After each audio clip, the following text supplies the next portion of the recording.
Hello everyone. नमस्कार सभी को। आप देख रहे हैं डरना ज़रूरी है स्टोरीज़। मैंने ये चैनल नया स्टार्ट किया है रियल हॉन्टेड स्टोरीज़ सुनाने के लिए, जो कि खबरों में नहीं आ पाई पर वो सच में किसी शहर में, किसी कस्बे में हुई है। तो बिना किसी देरी के चलिए स्टार्ट करते हैं। एक बंदा होता है आशीष गौतम नाम करके।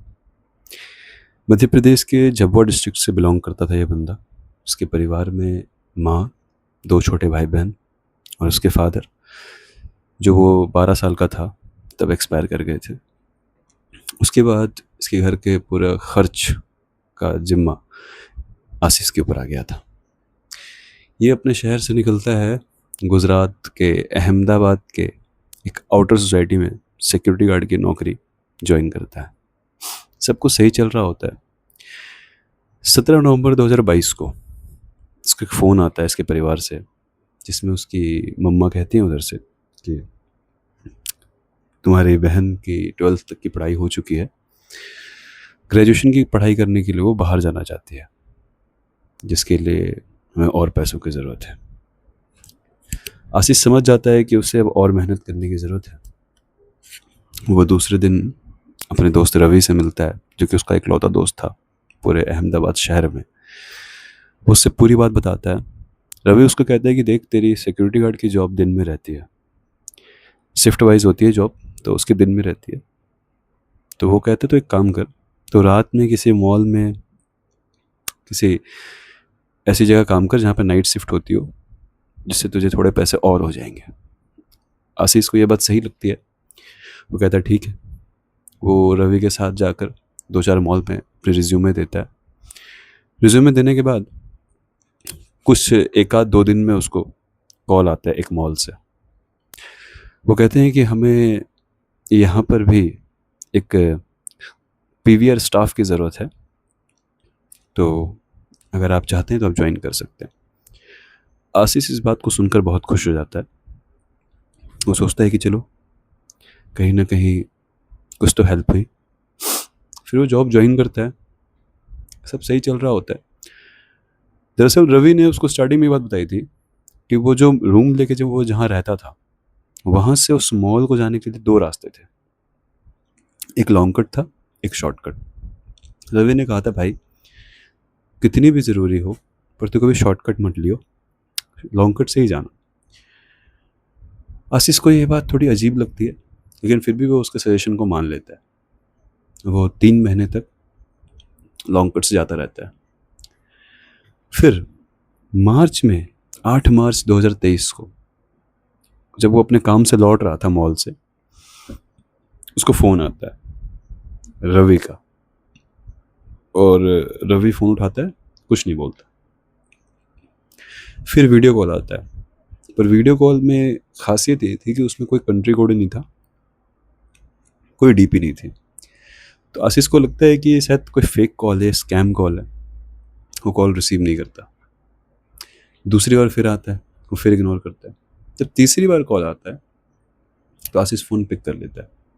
फ़ोन पिक करता है और देखता है कि रवि का पूरा चेहरा खून से सना हुआ है। उसके सर फट रखा है, आंखों में चोट लग रखी है, वो आंख ठीक से नहीं खोल पा रहा था। वो देखकर घबरा जाता है। इतना वो कुछ पूछता ही इतने में कि फ़ोन कट जाता है। फिर से कॉल बैक आता है। वीडियो कॉल पे फिर रवि रहता है। रवि कहता है, भाई मैं तुझे लेने आ रहा था उसी शॉर्टकट से, लेकिन रास्ते में मुझ पर कुछ जंगली कुत्तों ने हमला कर दिया। आशीष एक तरह की उलझन में पड़ जाता है कि जब इसने खुद मुझे उस रास्ते से आने से मना किया था, तो ये खुद उस रास्ते से कैसे आ रहा है। लेकिन आखिरकार दोस्त था, वो निकल पड़ता है उसको बचाने के लिए। करीब 10 मिनट बाद वो उस रास्ते पे पहुंचता है। वहाँ पे उसका नाम पुकारता है, चारों तरफ देखता है, कहीं उसको रवि नज़र नहीं आता। वो थोड़ा आगे बढ़ता है और आगे बढ़ता है और आगे बढ़ता है। आगे चल के जब वो काफ़ी आगे निकल चुका होता है उस रास्ते पे, वो देखता है कि उस रास्ते पे एक 10 से 12 फीट की कदकाठी का बंदा, लगभग इतना ऊंचा कि हमें अपना सिर ऐसे उठाकर देखना पड़ेगा उसे। इतना बड़ा बंदा रोड के किनारे खड़ा है और उसकी पीठ जो है वो आशीष की तरफ है और वो बंदा नीचे की तरफ देख रहा था। आशीष को थोड़ा अंदर से घबराहट सी होती है, लेकिन वो फिर अपने आप को संभालता है।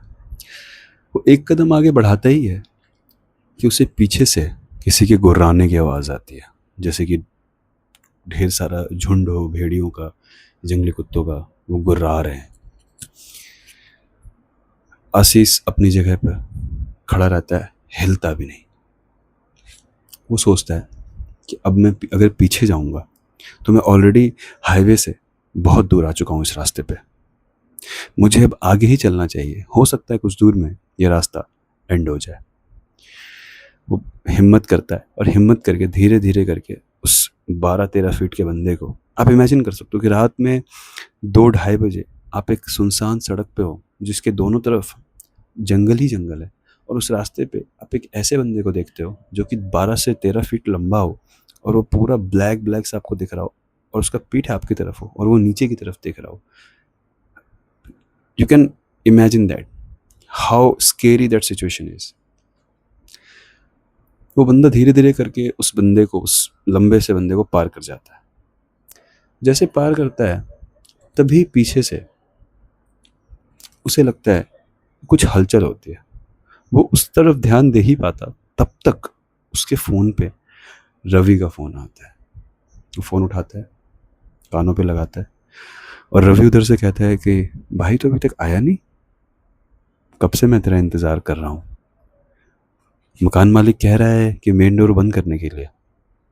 भाई तुझे आज तक तो इतनी लेट हुई नहीं, कहाँ रह गया तू, जल्दी आना। इतना बोल रवि ने इतना कहा और आशीष का फ़ोन स्विच ऑफ हो जाता है। यहाँ पे आशीष को यह बात समझ में आ गई थी कि उसके साथ कुछ गलत हो रहा है। अब वो कुछ कर पाता, इससे पहले उसे पीछे से ना भारी कदमों की आवाज़ आने लगती है, जैसे कोई बहुत ही भारी भरकम सा इंसान या कोई जानवर भारी कदमों से धप धप करके चल के उसके तरफ आ रहा है। वो अपनी जगह खड़ा रहता है और वो जो बंदा था 13 फीट का बंदा, वो जो उसके पीछे आके खड़ा होता है, वो इतने करीब आके खड़ा होता है कि आशीष को अपने दिल की धड़कन तो सुनाई दे ही रही थी, साथ ही साथ उस पीछे वाले बंदे की सांसों की ठंडी सांसों को भी वो महसूस कर पा रहा था। आशीष अपनी आंखों को बंद कर लेता है, तभी उसके कंधे पे एक हाथ आता है। जैसे ही वो हाथ आशीष के कंधे पर पड़ता है, आशीष अंदर से पूरा ठंडा हो जाता है और वो हाथ इतना ठंडा था कि जैसे लग रहा हो कि काफ़ी टाइम से रखे मॉर्चरी में किसी लाश के हाथ उसके कंधे पर रख दी गई हो, और साथ ही साथ बहुत वजन था उस हाथ में। अब आशीष को समझ नहीं आ रहा होता कि वो क्या करे, उसका दिमाग पूरा पूरा ब्लैंक हो चुका था, ब्लैकआउट हो चुका था वो बंदा। तभी उसके पीछे से एक आवाज़ आती है, तुझे मना किया था ना इस रास्ते पे मत आना, तो फिर भी आया। अब बता तेरी आखिरी इच्छा क्या है। आशीष पूरी हिम्मत जुटाता है, आओ देखता है ना ताओ, वो जोर से भागता है अपनी पूरी ताकत लेके। अब बात ये होती है कि आशीष आज तक भाग ही रहा है।